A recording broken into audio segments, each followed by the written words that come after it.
Tous les jeudis, le sans filtre de Kev sur D-Radio. Allez, bien le bonjour à toutes et à tous et bienvenue dans votre interview sans filtre, votre interview sans concession avec une personnalité. Et aujourd'hui, c'est Nathalie Desmonts qu'on reçoit. Bonjour Nathalie. Bonjour Quentin, ça va bien ? Très bien, et toi ? Eh ben, je reviens de l'étranger avec la grippe, mais à part ça, ça va bien. Oui, tu reviens avec de belles médailles d'ailleurs, bravo à toi. Et dis-moi, comment s'est passée cette compétition ? Alors, il y a eu toute une préparation pendant 1 mois et demi, 2 mois, où j'ai vraiment travaillé tous les jours pour être au top de ma forme. Et puis, aller régulièrement aux entraînements, au moins 3 fois par semaine. Donc, moi, mes entraînements, ils sont à Nantes, parce qu'il n'y a pas de club compétition de jiu-jitsu brésilien à Cholet. Et donc voilà, j'ai travaillé, mental d'acier, et ça suffit. Ouais. Donc tu nous ramènes, explique-nous pour ceux qui nous écoutent, qui ne te connaissent pas, quelles sont les médailles que tu ramènes aujourd'hui ? Donc je suis double championne d'Europe de jiu-jitsu brésilien. Donc dans ma catégorie, donc la catégorie elle se divise en 3 parties. Il y a il y a le poids, la ceinture et l'âge. Donc moi je suis en Master 4 parce que j'ai bientôt 47 ans. Le poids c'est moins de 79 300. Donc je suis en poids heavy et la ceinture c'est la ceinture bleue. Et donc ça j'ai gagné ma catégorie.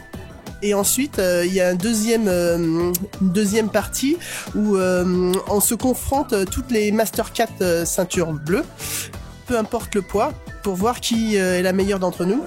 Et là c'est surtout basé sur la technique et normalement, enfin la force n'a pas forcément emprise sur le jeu, mais là j'ai quand même réussi à battre mes adversaires. Mais quand on regarde sur les autres catégories sur toute la semaine, c'est pas forcément le poids qui gagne sur le faible poids des autres.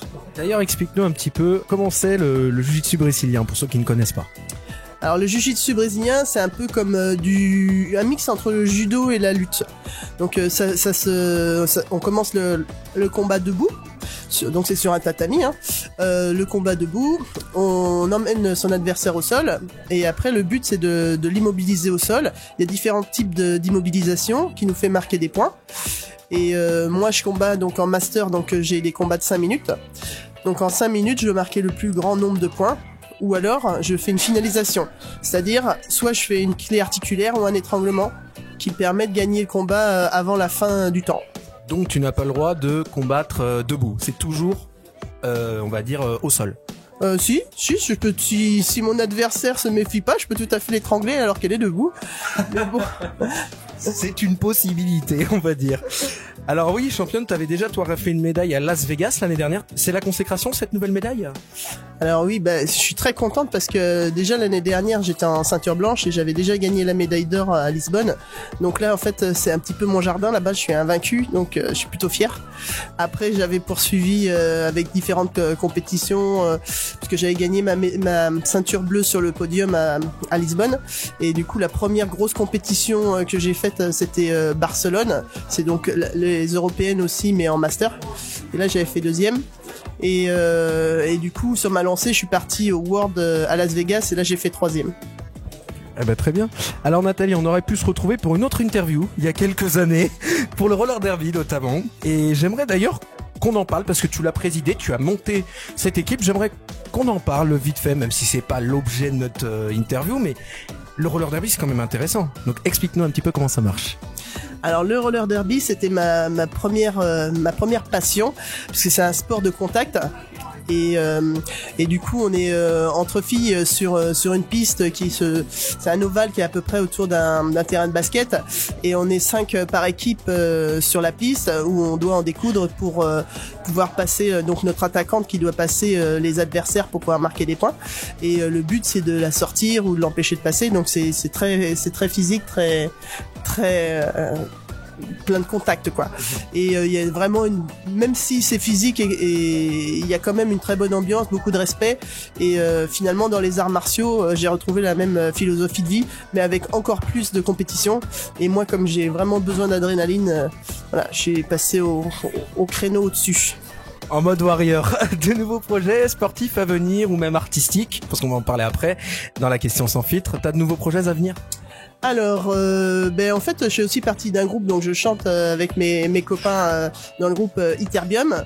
Donc, on fait des petits concerts sur Cholet, à droite à gauche, je fais de la musique dans les villes autour. Et puis là, on va trouver d'autres concerts dans les bars. Là, pour l'instant, on a le VNB prévu au mois de juin, je crois.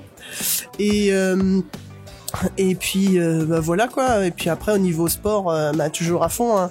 Il y a les compétitions parisiennes qui commencent la semaine prochaine. Il va falloir que je me remette assez rapidement en forme. Et puis Barcelone au mois de mai. Et puis les championnats de France que j'ai gagnés l'année dernière. Donc je vais gagner l'année suivante. Je vais essayer de garder ma médaille. Oui. Bon écoute, on passe à la question sans filtre qui va impliquer une réponse sans filtre. As-tu le temps, avec toutes tes activités, un petit moment de répit? Eh bien, tout le monde me dit que je suis hyperactive.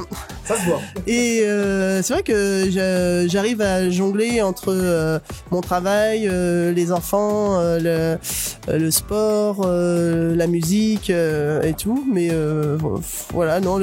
Quand j'arrive à avoir une journée cool, je me mets dans mon canapé, un peu comme tout le monde, devant Netflix. Tout simplement. Oui, voilà.